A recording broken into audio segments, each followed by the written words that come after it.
Good day, namaskar, assalamu alaikum, adab, sat sri akal. Welcome to Honeywalia Shows. I'm your host, Sonal Fool. Today we have Sean Wagner with us. He has completed his Master of Science in Material Engineering from University of Alberta. He's also a founder of Alberta Nuclear and do advocacy on the nuclear and radiology and create awareness in the community. He's also teaching, he's writing papers. Welcome, Sean. Nice to be here, Sonny. Sean, why don't, before we start the conversation or we start talking, why don't you tell us a little bit about your whole program? Okay.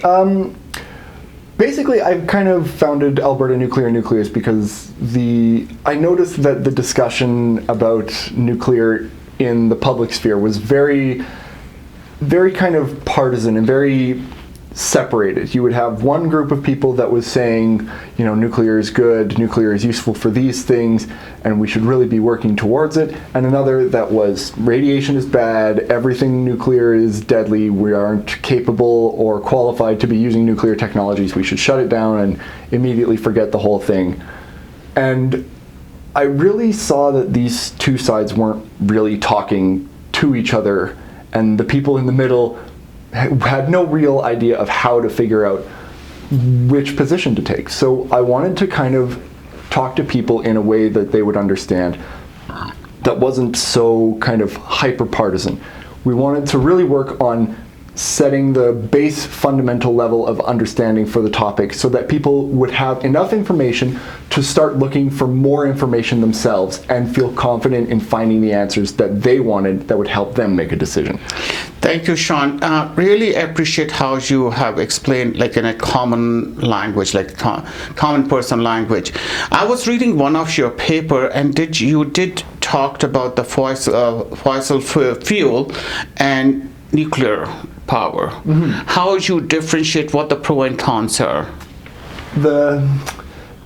Between the price of fuel and the price of nuclear fuel? That is true. So the thing with kind of nuclear fuel is the fact that since it's extremely energy dense, there's almost 1 million times more energy in the same amount of nuclear fuel as there is in gasoline. So when you think about that and you take that basic fact and you start thinking about how that changes everything, that means that to make the same amount of energy, the same amount of electricity, so for running your house, for running your fridge, for running your water heater, all of these things, that means that it takes 1 million times less material to run it for a specific amount of time. That means that you need to mine 1 million times less material. That means you need to ship 1 million times less material. The savings in the whole chain of logistics suddenly becomes so much smaller because we're using energy and finding energy much more efficiently. So it leads to, when you say efficiency, we are Alberta-based, Alberta mm-hmm. is oil-based. Canada is oil-based. Our economy, it depends on that.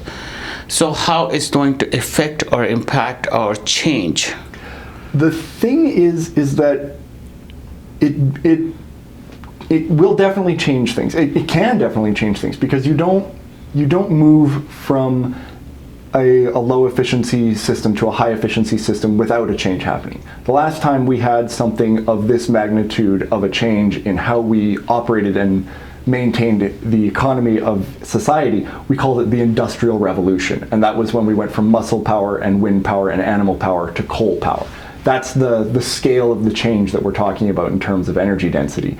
So the idea there is that, it would very much displace, oil power and coal power, but it won't necessarily completely delete our need for producing oil or coal, because we still need coal for some things. Carbon itself is actually a very useful material that we use in a lot of things. We just don't need to burn it anymore. Oil is also extremely useful. We use it in everything from plastics to medicines. A lot of your common medicines, like your ibuprofen or your aspirin, they actually have petrochemicals in them that you need in order to make the pills. So it's more environmental. We will be saving the water. We will be saving the heritage. That is your concept? That is 100% one of the best reasons to move towards nuclear. by reducing the amount of displacement that we need to do towards the land to get the energy that we need to maintain society, we leave more of it for everyone to enjoy. Everyone right now is talking about the UCP government and their selling off of headwater land for mountaintop coal removal. When you work with uranium, or thorium in the cases may be, for some of you more in the know about nuclear technologies, when you work with these materials and you make energy from them, you save so much material that needs to be removed. A lot of modern technologies for sourcing and mining uranium are extremely, extremely non-destructive. Most of them actually, more than 50% of all uranium mining nowadays is actually done via a well site where you pump in basically water and you pull up an aqueous solution of uranium. There's no overburden, there's no mining that really needs to be done other than what would normally look like an oil drill. So, like when we are talking about the oil drill, oil drill also has waste also, right? Mm-hmm. I was reading your article about the solar energy too, and then when we have the solar panel, they have a life cycle of 5 to 10 years. So when we talk about nuclear, or what is a waste there? Is any kind of a waste, and how to dispose, and how it's going to affect? That's actually an extremely big topic in nuclear, about how we deal with waste and how we actually monitor it and how we're going to dispose of it. And the thing is that it does base off of the same thing that we were talking about before. With nuclear waste, it's based off of how much fuel you use. And as we've said before, nuclear fuel is 1 million times denser in terms of energy than any other form of energy that we have, which means that our waste products are actually 1 million times denser than anything that we have, 1 million times less waste. So people say, there's tens of thousands of tons or hundreds of thousands of tons of nuclear waste all around the world, but we make billions of tons of waste from oil and gas and coal, and we make it every year, billions of tons, and we just throw it into the atmosphere. With nuclear, all of our waste is solid, so we can collect it all physically, we maintain it all on site, we watch over it, it's stored, and we look into ways of how to store it and make sure that even if the worst happens, it's still not going to impact our environment. These are called deep geological repositories, and there's a big kind of push for one out in Ontario right now in the South Bruce or Kincardine region, I do believe is where they are. And so there are ways that we are looking into it, and there are ways that are currently being used that are safe for now, but people want more security and knowledge that something that they might not understand won't impact them. And that's the thing, is that a lot of people they don't understand the component parts of how the nuclear process works, and people are afraid of things that they don't understand. I agree. So basically then, if I understood correctly, to implement this process or to bring that in economy, we have to little bit change the education system too. Getting a fundamental, more awareness. Yeah, more awareness, getting a fundamental understanding of not just nuclear, because nuclear isn't something that stands on its own. Nuclear is something that works best when integrated with the whole system of the economy. And a lot of the pros of nuclear energy, you really need to have a set knowledge of how the economy and the industrial logistics work, because you need to know what the shipping does, what the mining system does, and you don't see all of the benefits of nuclear until you really understand how the whole system kind of meshes together. And you did mention the pros, right? Mm-hmm. So whenever we implement, whenever we bring something new, it has pro and it has cons. Mm-hmm. So you're talking about the pros, and what you will say about the cons, what is a negative side of it? The negative side is that the waste does require management, and it does require physical management that you need to really watch out for. It's not something simple like foodstuffs or something like that, where you can just toss it in a pile and let it biodegrade on its own. You do need to manage these things, and you do need a fairly good amount of education to work in the nuclear industry right now. There's a lot of it's not a very simple industry, and there's a high level of training required. So it seems like there's a large barrier to people kind of feeling like they can interact and work with the nuclear industry, but it's not really that much different than most other industries that we work with. A lot of the training that you require to work in a nuclear facility, you actually get when you work in the oil fields. Same radiological training. Oil field workers actually have to have radiological training because they use radiological sources for on-site non-destructive testing, for mine and prospecting work. You get radiological testing if you're a doctor because you have to work with radiological sources. It's different. It's really not that much different because a radiological safety training that you have to work with basically covers the same things on all aspects.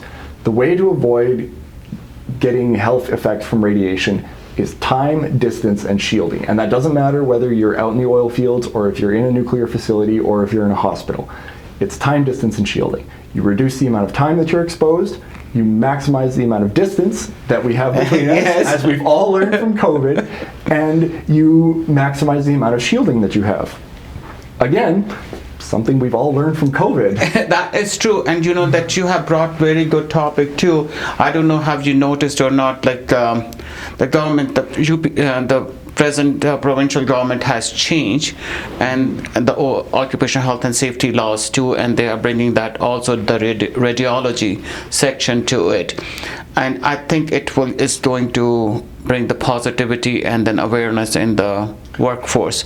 So when we talk about nuclear power, and you said you are advocating about it, are you working with the provincial, federal government or municipal government? Yes, we've tried to work with the provincial government, but they keep having more important things to deal with each other and with other groups that are working with.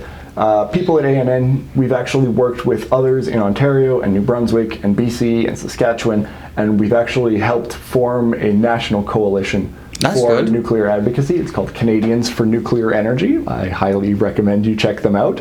There's going to be some big news in the next 3 to 4 weeks coming out from there.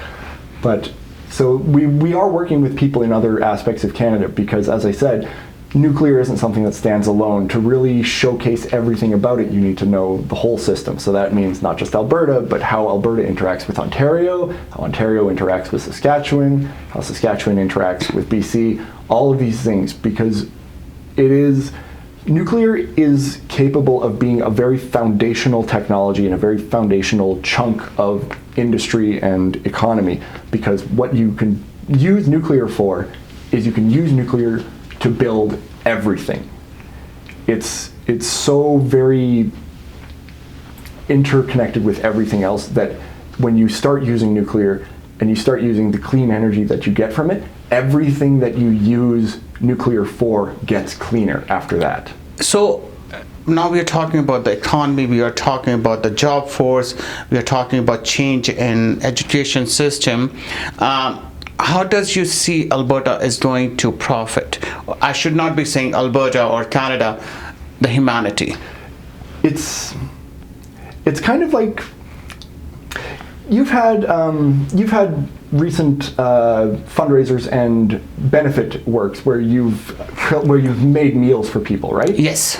That's a great example of what nuclear is on a small scale, because nuclear is I love to use this metaphor. Nuclear is like an oven and a stove. Okay. It's very dangerous if you don't know what you're doing. But everyone has to learn how to use a stove because you have to feed yourself. And the better you get at it, and we teach children how to use a stove. We teach them, here's what you do, don't do this, you'll burn yourself if you do this.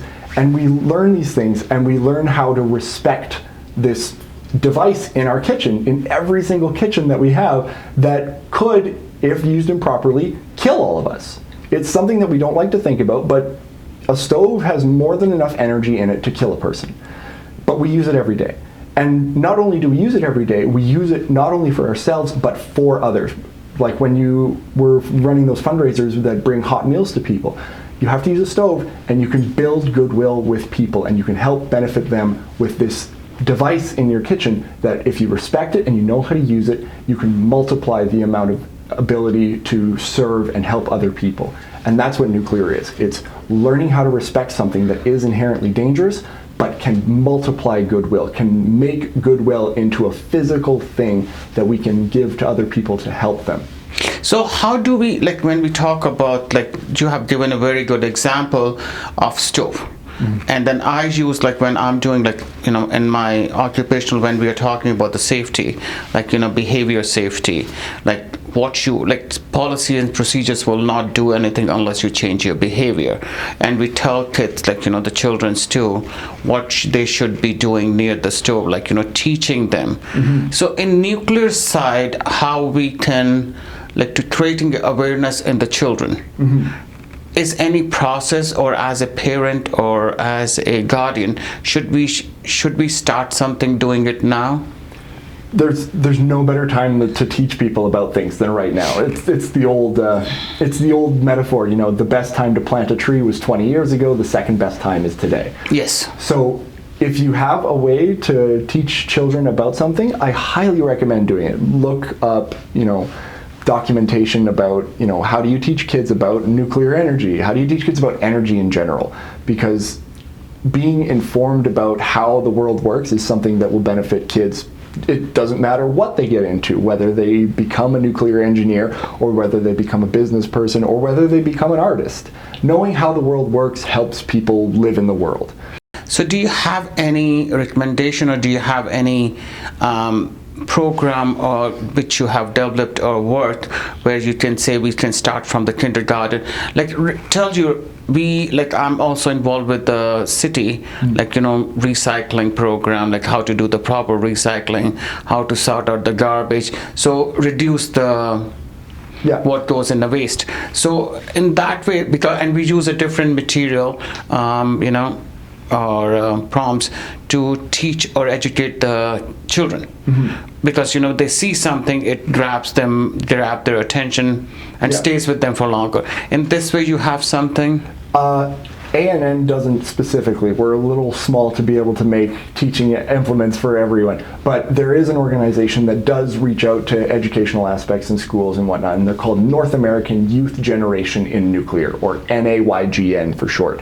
And they actually have very good teaching items for it. They can help out a school or after-school group to kind of showcase nuclear technologies and nuclear things. They'll come around with, a Geiger counter and some. There's actually you used to be able to buy plates and dishes and cups that had a uranium-based glaze on them. It's called Fiestaware from back in the 1950s, and you can still buy it at garage sales or online sometimes. They don't make it anymore because no one wants to eat off of something that has uranium in it. But you can take this and you can show that it's got uranium in it with a Geiger counter. In fact, just down in the United States, an entire school got shut down because a kid brought a Fiestaware plate to a show and tell, and everyone overreacted because they didn't know about radiation. They didn't know what radiation safety levels are. They didn't know that Fiestaware is not radioactive enough to actually harm anything. And they didn't know that, there are safe levels of uranium and safe levels of radiation for people to be exposed to. They just didn't know, so they overreacted. They shut the school down, they took away the plate, the kid got in trouble.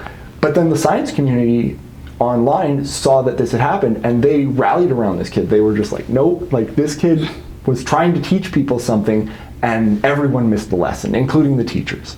So knowledge, awareness, to know before we react. Exactly. In last, what message would you like to give to the young generation or to the community about the nuclear and radiation?